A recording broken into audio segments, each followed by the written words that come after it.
Hey everyone, we're back again with this 2013 Dodge Challenger RT gauge cluster that I'm swapping over the EL panel to. This is an eBay item that I found online. There's another video that I posted in the first video I had of the guy showed people how to replace it, and I'm going into a little bit more detail as a amateur person doing this. He's been doing this as professional.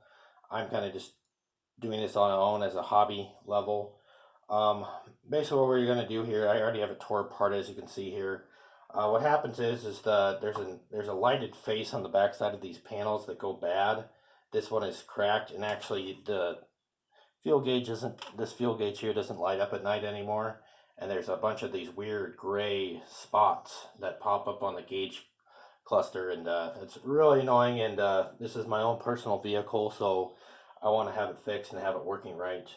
These aftermarket eBay ones come on the back here. This is all a lighted circuit back here, and it's on both halves. This is a little bit different from the factory guy, but the guy in the original video said that this will work, and I conversed with him on his YouTube channel in the comments trying to figure out a proper way to do this, and he kind of gave me some pointers, some do's and don't do's. Hopefully I am going to do the correct way and not screw something up here, so fingers crossed this goes well. I haven't done one of these before, so bear with me. I'm going to start by disassembling it. I've had this apart already once, so things are going to be a little different. So I'll kind of go through the steps here just so you guys feel a little bit more comfortable taking it apart yourselves, assuming you even want to do this.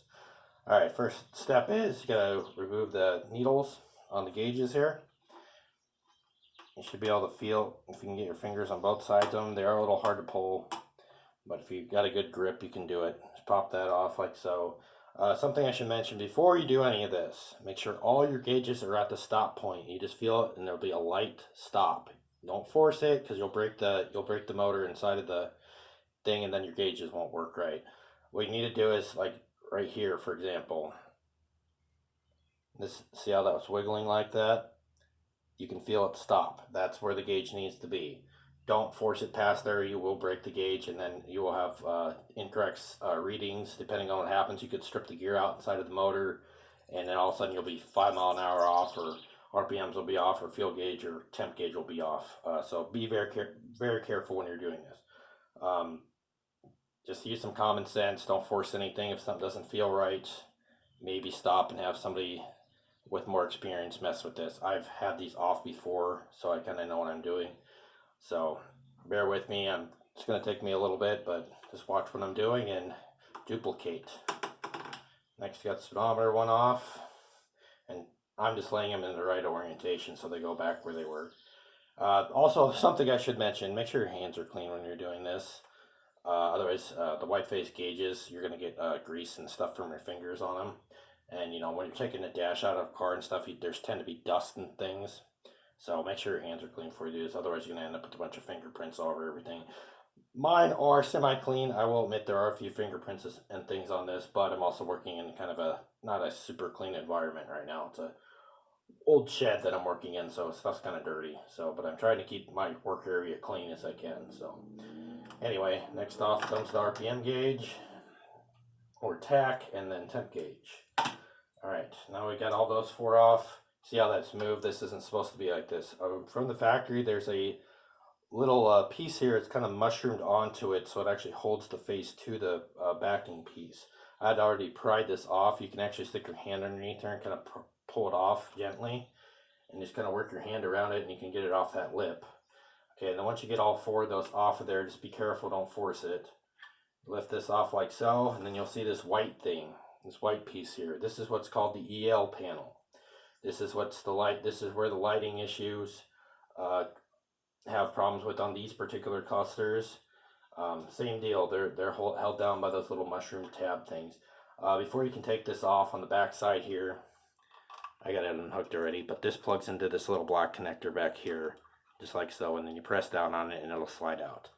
So next, once you get that unhooked, you take off all four of these, and then you'll pull this off like this. Now, the difficult part is going to be putting this back together. The new gauge faces, unfortunately, I was not aware of this. This part here in the middle, see, I can stick my finger through here. You should not be able to do that. The factory ones are actually tinted. See, I can't stick my hand through there. That's a tinted piece. I'm going to have to put this gauge cluster back on here first and then put this over the top of it. So just give me a minute here. I'll try to reassemble it. I'll be right back with you. Okay, we're back. That took a little bit of time, but basically what I did is you have this little screwdriver here. It's kind of bent. You could probably use a straight one too. Basically all you do is you press, just kind of get them to go back on there one at a time. It's a little bit time consuming, and then afterwards I just took my shirt and kind of wiped them off. Not the most professional way to do it, but that's the way I'm doing it. Next is going to be the thing, but also should probably wipe these off so you don't have glare. It's a little hot and humid in here today, so getting a little sweaty, unfortunately. Make sure you wipe everything off, because when you put this back together, you're not going to be able to do it again. So, all right, the next step, put these guys on. Now, there was no instructions with them, so you just kind of have to bear with me on this. Never done this before. I'm not a professional when it comes to putting gauge clusters together. So, just going to lay it in there like this, over the top. And to my knowledge, that's the way you do it. I'll have to come back here. I'll probably have to tape this down to kind of hold it in place, and I'll get back with you. Okay, back again. Alright, what I did is I just took a few pieces of scotch tape, clear scotch tape, so that way when the gauge on there you can't really see it as much. It may not be perfect, but I'm trying to center them up. It's hard because they want to move around. There's no adhesive on the back of them that I'm aware of. Alright, next step would be put the gauges back on, or put the needles back on the gauges, and I'm just going to start with this one here and work my way over. So,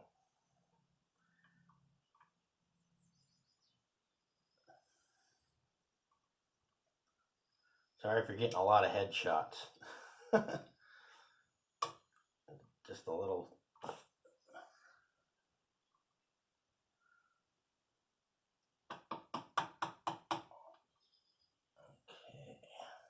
Okay, you got that one on.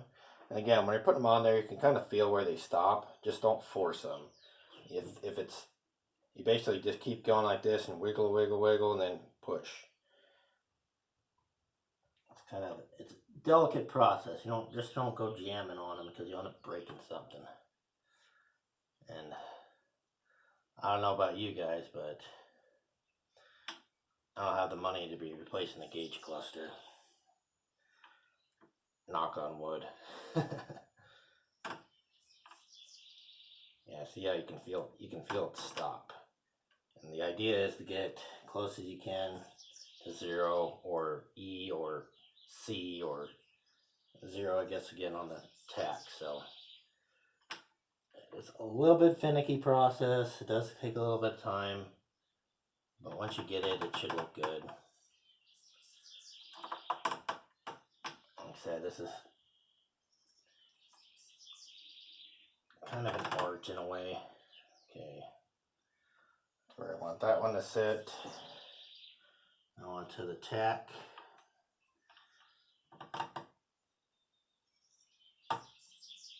Okay, that one, nice first try. And last but not least, your coolant temp gauge.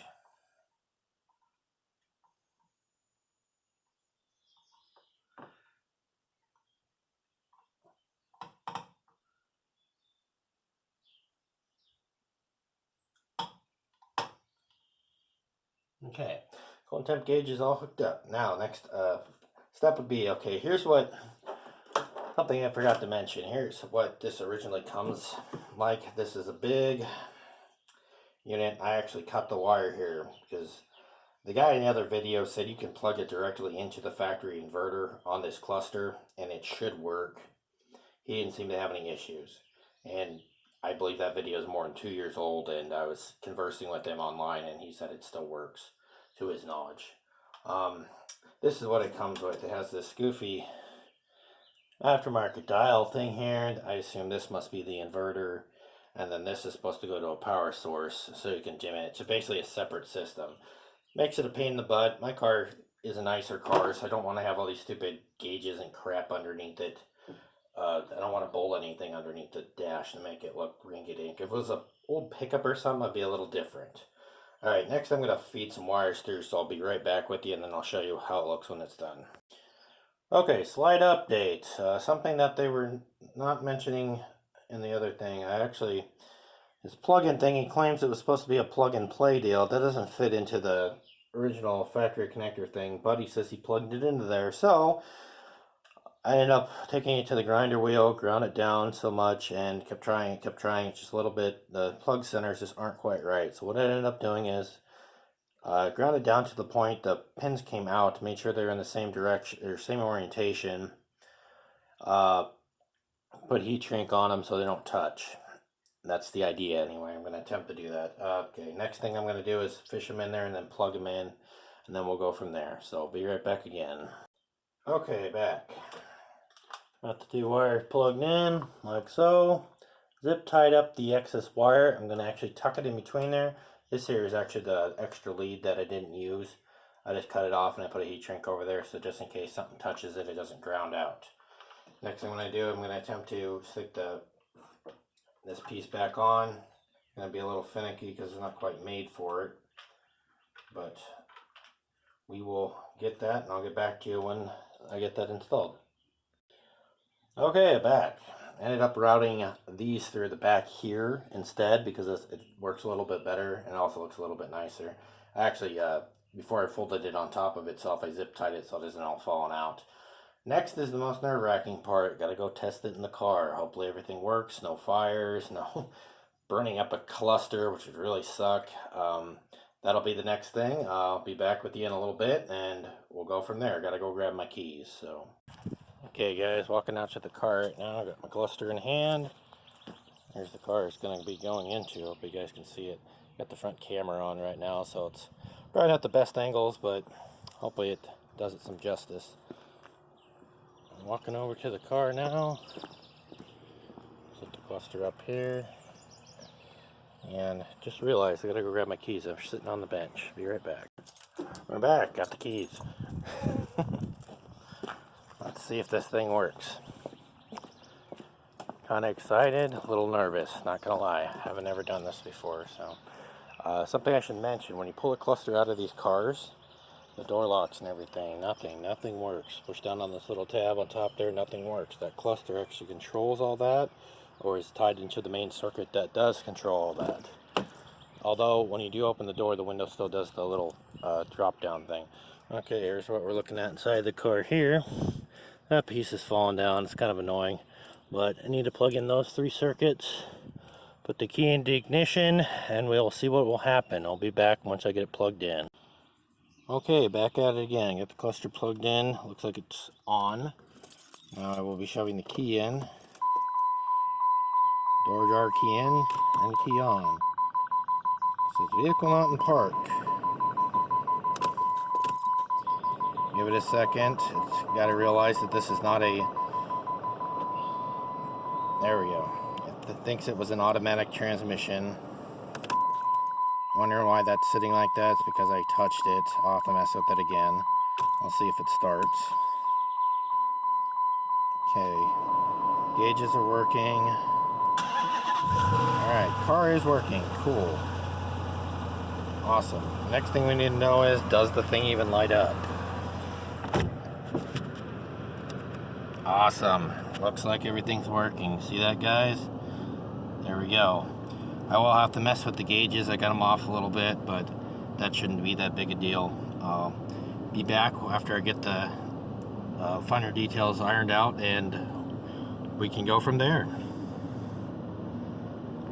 Okay, we are back. Got the radio on. I'll turn that down so I don't get in trouble for copyright stuff. Not intentional, just trying to get stuff to work.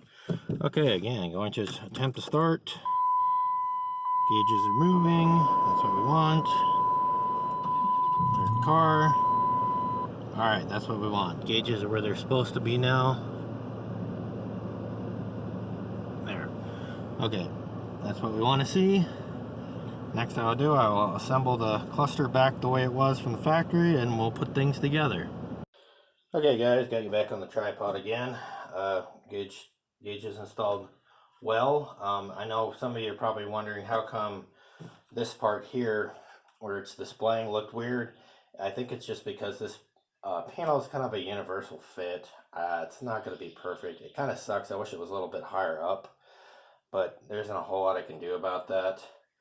I'm a little disappointed about that, but otherwise, honestly, for what it is, it was a like $51 shipped to my house for this panel here. I'm pretty happy with it. I think it'll be okay. It's better than not having any lights at night. So, all right, next thing I'm going to do is put this thing on. I need to clean it up first, so I'll be back in a second. Okay, and we're back. Wiped it off real quick. Going to set it back together now. Put the screws back in the back, and we will reinstall it into the car. So give me a few minutes here, and I'll have it reassembled. Okay, there we have it. Got all 6 screws back in the cover face. Next step will be putting it back in the car. It's going to be kind of hard to film some of that, so I will just have to put it in there and show you what it looks like when it's done. We'll be back here in a minute. Okay, back. That took a little longer than I wanted it to. Got it plugged in now. It's working, obviously. Put these 4 screws back in that hold the cluster in place. Next, I'm going to be putting the Benzel piece back on there, and there's a screw attaching it on the corner here. And after that, I'll be putting this bottom kick panel, or whatever you want to call it, under dash panel on. And last but not least, plastic trim panel that goes over here in the door jamb. And there is a screw that holds this lower trim panel on as well as one on the bottom. And then after that, we'll give her a test and see how she works out. Okay, we're back. Now I got the dash assembled.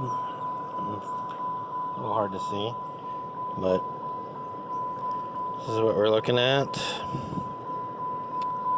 See, this is the problem area here. It's displaying up higher than this little window allows for.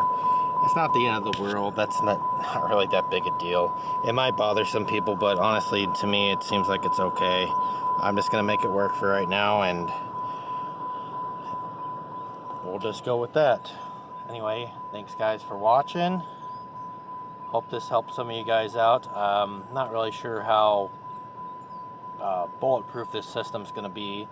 I'm going to run it for a while, and I'll post an update if I find something that I don't like or if something changes. Anyway, I'll see you guys around. Bye for now.